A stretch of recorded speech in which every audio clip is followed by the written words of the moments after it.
Hi everyone, আসসালামু আলাইকুম। আশা করি সবাই ভালো আছেন। সো আজকে আমি যে রেসিপিটা শেয়ার করবো আপনাদের সাথে সেটা হচ্ছে শিং মাছের ডিম দিয়ে আলু ভাজি। এটা খুব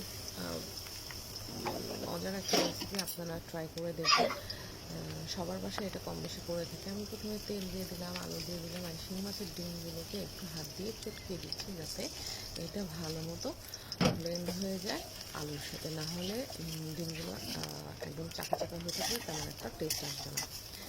তেলের মধ্যে দিয়ে আমি একটু প্রথমে ফ্রাই করে নেব শিং মাছের ডিমটাকে ভালো মতো। চাইলে আপনারা আরেকটু তেলও অ্যাড করতে পারেন যদি আপনার কাছে মনে হয়। আদা পেস্ট, রসুন পেস্ট অল্প পরিমাণে, যেহেতু ডিমের পরিমাণ কম, আর বেশি দিলে গন্ধ আর আদা পেস্টের, রসুন পেস্টে। অ্যান্ড দেন আমি ধনিয়া গুঁড়া, জিরা গুঁড়া অ্যান্ড মরিচ গুঁড়া অ্যান্ড হলুদ গুঁড়া সব কিছুই আমি পরিমাণ মতো দিচ্ছি যাতে বেশি ঝাল না হয়ে যায় আর মশলার গন্ধ না আসে, যেহেতু এটা একটা ভাজি।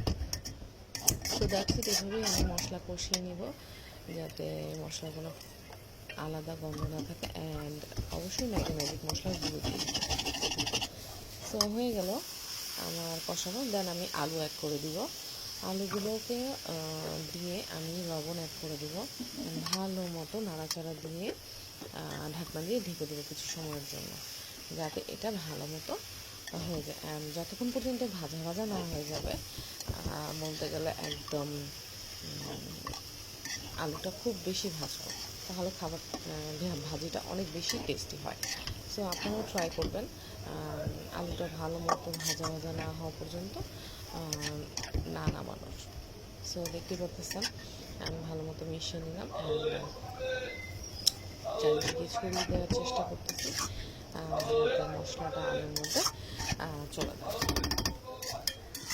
সো এইভাবেই আপনারা ভালো মতো নাড়াচাড়া দিয়ে মিক্সিংটা করে নেবেন।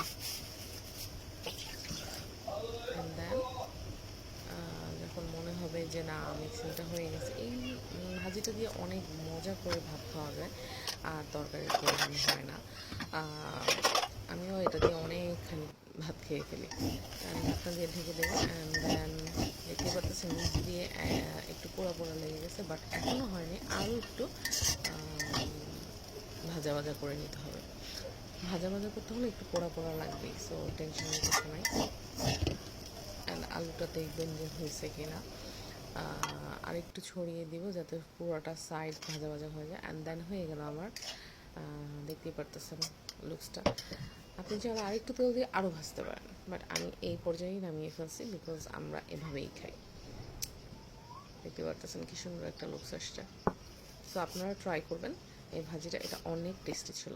থ্যাংক ইউ, আল্লাহ হাফেজ, ভালো থাকবেন।